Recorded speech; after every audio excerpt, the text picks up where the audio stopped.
think about someone just stood there, you've obviously got a really direct line of, you've got a really direct line of load and distribution in the body.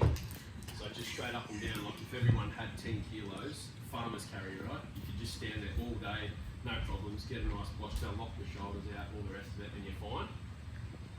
If I ask you to get those two 1 kilo dumbbells in your Kansas spaghetti, whatever your reference might be, and bring them out, we've changed obviously that line of load, and we've amplified the kgs, even though we haven't, we've amplified the force on the body, right? So through the hips, the compensation is that we'll come back and this will naturally happen, obviously, in an aim to right that force, that momentum, and it's an attempt to bring this back to this imaginary line of load. Cool? So the same thing happens, you go into the gym and you want to fucking be a juicer or whatever your terminology is, and this is your line of load. As soon as we move off that, and keep in mind that when we're sat all day, this is my other little diagram, we're sat all day, the glutes are switched off, we grow tight in the hip flexors, erector spinae and stuff that runs up the back of your spine, all that stuff, posturally, the rear shoulders, rhomboids, all that sort of shit. This whole posterior chain is pretty much switched off all day. Nothing's happening, right? So we're tight in the front, we're weak in the back, and then we go to stand up and we naturally have that shitty posture. But because of this whole posterior chain being weakened through the day and turned off, and not firing, it's not actively working in congruence with the body. You go to the gym in the afternoon, it's 5 p.m, whatever you're going to do, you're going to go and rip some deads or squats or whatever it is.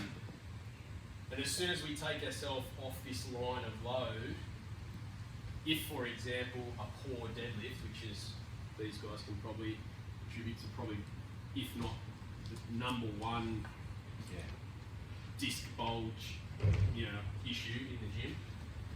Two things are happening, we're tight in the hammies, all that sort of stuff, so we're lacking range in the hammies, maybe the lift's not great, and it really is, like I'm a fucking stickler for this shit, it's like inch by inch I can see where people are on or not.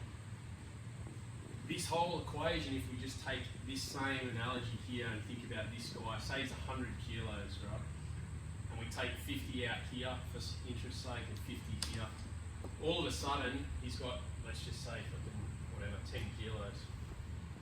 This 60 kilos, if we think about line of load, is really, I don't know the figures on it, but you can only imagine, I'm going to say it's times 10, really, in the force that it then puts through your body, if it's not all kosher. You know what I mean? If that's your deadlift, you're in a lot of trouble because you're not only dealing with this weight, but then you're dealing with what you're trying to pick up, plus the shit form, plus everything else.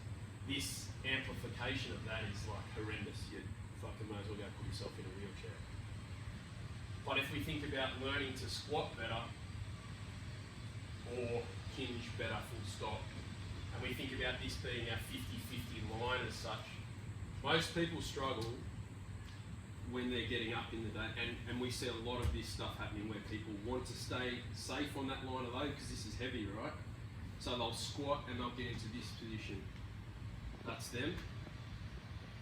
Things like OH&S and all that sort of shit, like it's killed people lifting properly and taking that ownership of their own body. Do you know what I mean? Like able to get down and stand up and all that sort of stuff. It's a 2-man lift for a fucking 10 kilo weight, so they're like, keep the back straight, and they stay here, but the problem is if I want to pick the pen up, now I've got to rewrite all this dysfunction.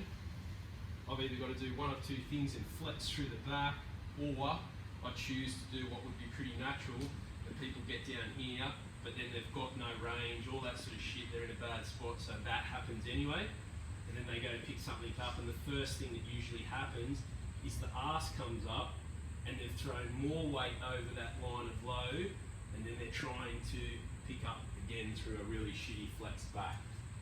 So they get like, Nana used to make ham sandwiches with too much butter. Think about that with the vertebra and the disc.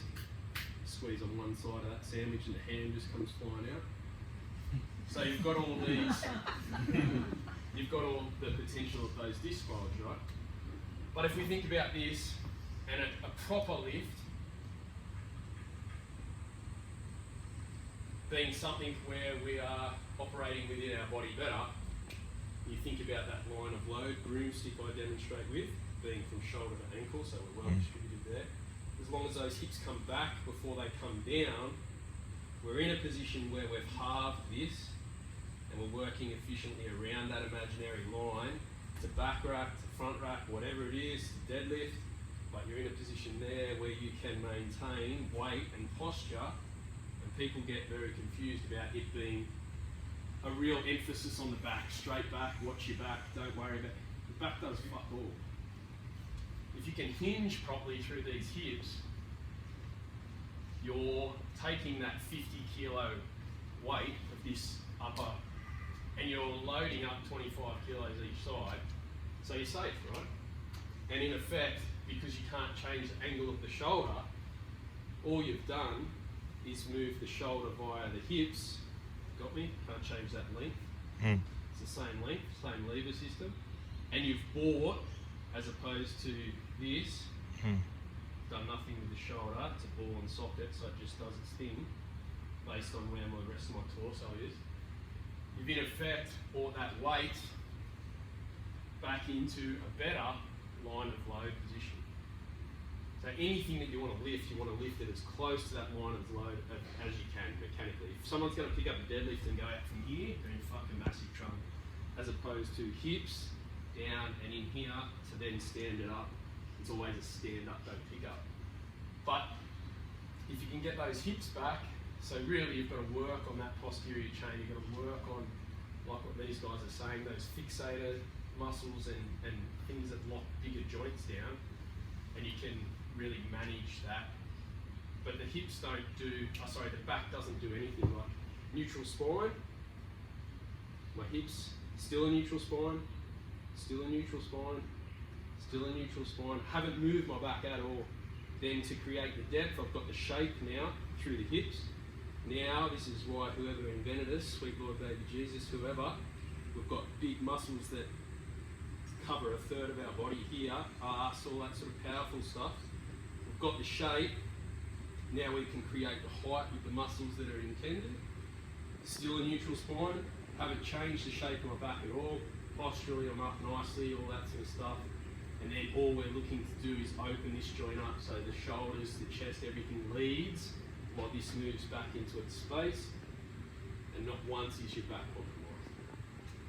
So it's just got to be hips control that line of load and that weight distribution, and you're in business. But you've got to get the hips working right. My glutes are fucked, everyone's glutes are fucked, but you've got to get your ass really happening. I got a sweet ass, I just want to say that. But definitely get the glutes working. Make sure you're squatting, hinging right. This is the way you're supposed Thanks, to. matey. Yeah.